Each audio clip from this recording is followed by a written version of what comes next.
श्री स्वामी समर्थ. स्वामी महाराज तुमच्या सर्व चांगल्या इच्छा पूर्ण करो ही स्वामींच्या चरणी प्रार्थना करते आणि आजच्या या नवीन व्हिडिओला सुरुवात करते. आज गुरुपुष्यामृत योग आहे. जेव्हा गुरुवारी पुष्य नक्षत्र येते तेव्हा हा दुर्मिळ योग जुळून येतो. या दिवशी आपण घरात कोणती कामे आवर्जून करायला हवीत आणि या योगाचे महत्त्व काय हे आज आपण पाहणार आहोत. या मुहूर्तावर सुरू केलेले कोणतेही कार्य दीर्घकाळ टिकणारे आणि लाभ देणारे ठरते. पुष्य नक्षत्राचा स्वामी शनी आहे आणि देवता बृहस्पती आहे. या सुयोगांमुळे घरात सुख समृद्धी आणि लक्ष्मीचा कायमस्वरूपी वास राहतो.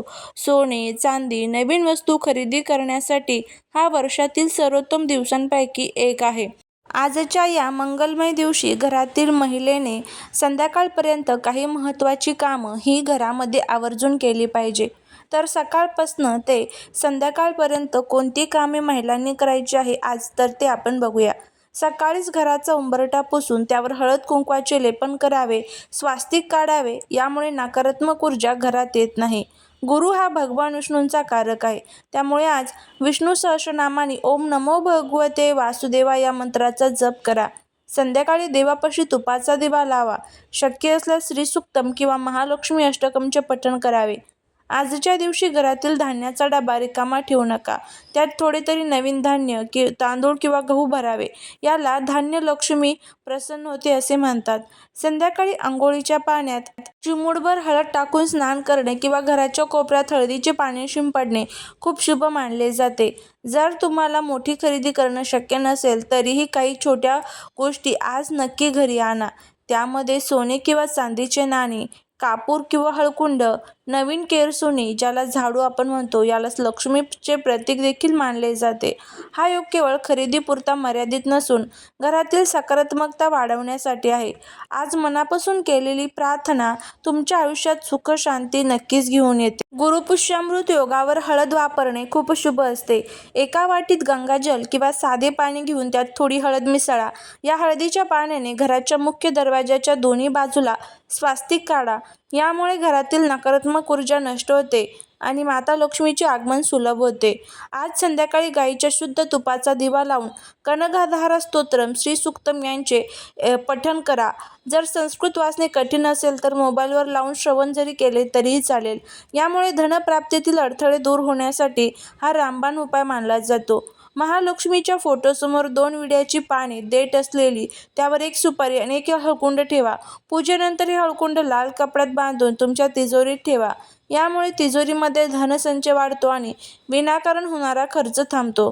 पुष्य नक्षत्र व पिंपळाच्या झाडामध्ये विष्णू आणि लक्ष्मीचा वास असतो. शक्य असल्यास आज पिंपळाच्या झाडाला थोडे दूध मिश्रित पाणी अर्पण करा आणि तिथे तुपाचा दिवा लावा. झाडाला स्पर्श करू नका, केवळ दुरून नमस्कार करून दिवा लावा. आजच्या दिवशी एखाद्या गरजू व्यक्तीला गूळ आणि चणा डाळ किंवा पिवळे वस्त्र दान करा. गुरुग्रह बलवान होतो, ज्याचा थेट संबंध भाग्योदय आणि आर्थिक परिस्थितींशी असतो. आज घराची फरशी पुसताना पाण्यात थोडे खडे मीठ टाकून घर पुसून घ्या, जेणेकरून घरातील वास्तुदोष कमी होईल. आज आपल्या तिजोरीला किंवा पैशांच्या पाकिटाला हळदी कुंकू लावून नमस्कार करा. माझ्या घरात स्थिर लक्ष्मी नांदू दे अशी प्रार्थना करा. जर तुम्हाला कमी वेळ असेल तर आज दिवसभरात मनातल्या मनात ओम ह्रीं श्रीं कमले कमलालय प्रसिद्ध प्रसिद्ध श्रीं ह्रीं श्रीं महालक्ष्मी नमः हा जो मंत्र आहे तर तो म्हणायचा आहे. या उपायांमुळे घरातील दारिद्र्य दूर होऊन सुख समृद्धीचे मार्ग मोकळे होतात. तर हे सर्व छोटे छोटे उपाय तुम्हाला आज करायचे आहे. आणि त्याचबरोबर एक सर्वात महत्त्वाचा उपाय आपल्याला आज संध्याकाळी करायचा आहे. हा उपाय तुम्ही संध्याकाळी 6 वाजल्यापासून ते रात्री 11 वाजेपर्यंत करू शकता.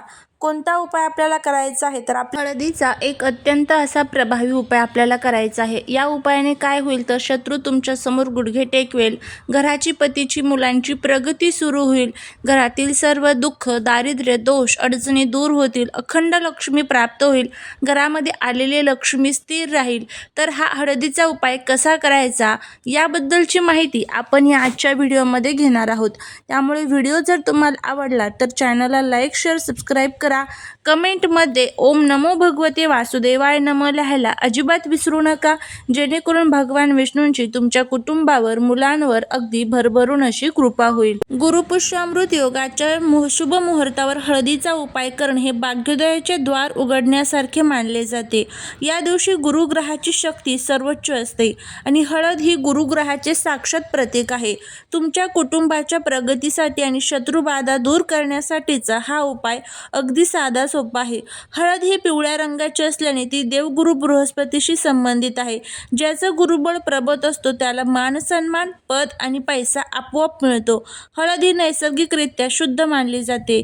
ती घरातील वास्तुदोष आणि वाईट नजरेचा प्रभाव नष्ट करण्याचे सामर्थ्य ठेवते. हळदीचा वापर केल्याने घरातील सदस्यांच्या भोवती एक सकारात्मक ऊर्जा कवच तयार होते, ज्यामुळे बाहेरील बाधा किंवा शत्रूंचे डावपेच यशस्वी होत नाही. हा उपाय का करावा? जेव्हा तुम्ही गुरुपुष्यामृत योगावर हळदीचा विशिष्ट उपाय करतात तेव्हा तुमच्यातील आत्मबळ वाढते. शत्रू तुमच्यासमोर हतबल होतात, कारण तुमची आध्यात्मिक शक्ती त्यांच्या नकारात्मकतेपेक्षा मोठी होते. पतीच्या नोकरी, व्यवसायातील प्रगतीसाठी आणि मुलांच्या बौद्धिक विकासासाठी गुरुग्रहाचे कृपा असणे अनिवार्य आहे. हा उपाय घरातील गुरुतत्व सक्रिय करतो, ज्यामुळे प्रगतीचे मार्ग मोकळे होतात. आज संध्याकाळी सूर्यास्तानंतर दिवे लागणीच्या वेळी हा उपाय श्रद्धेने करा. यासाठी साधे पाणी किंवा गंगाजल घ्यायचं, थोडीशी हळद घ्यायची आहे, 1 रुपयाचे एक नाणं घ्यायचं आहे. एक छोट्या वाटीत पाणी घेऊन त्यात चिमूटभर हळद मिसळा.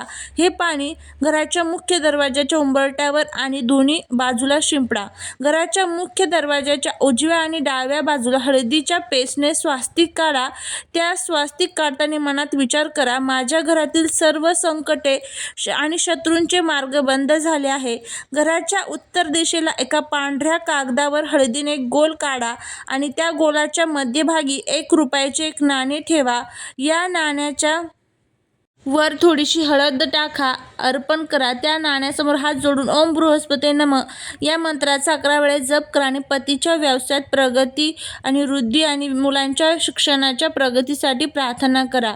जर तुम्हाला कोणी विशिष्ट व्यक्तीकडून त्रास होत असेल तर संध्याकाळी तुम्हाला आंघोळीच्या पाण्यात सुद्धा हळद टाकायची आहे. आता बघा, अशा पद्धतीने आपल्याला हा उपाय करायचा आहे. सांगितल्या पद्धतीने हळदीचं पाणी शिंपडा, दोन्ही साईडला स्वास्तिक काढा. त्यानंतर एक पेपर घ्या, त्या पेपरवरती 1 रुपयाचे एक नाणे ठेवा, त्यावरती हळद टाका आणि हे जे नाणं आहे तर ते तुम्हाला घराच्या उत्तर कोपऱ्यामध्ये ठेवायचं आहे. हा उपाय तुम्ही करून बघा आणि बघा याचा किती चांगला फायदा जो आहे तर तो तुम्हाला बघायला मिळेल. हा उपाय केल्यामुळे आपली आभा इतकी प्रबळ होईल की शत्रूची कोणतीही वाईट नजर तुम्हाला स्पर्श करू शकणार नाही.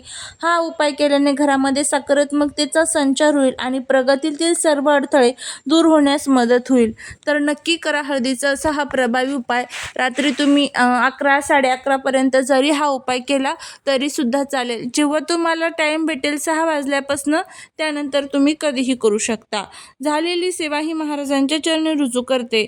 जर तुम्हाला हा व्हिडिओ आवडला तर लाईक, शेअर, सबस्क्राईब करायला विसरू नका. भेटूया पुढच्या एका छानशा नवीन व्हिडिओत एका नवीन माहितीसोबत. तोपर्यंत सर्वांना श्री स्वामी समर्थ.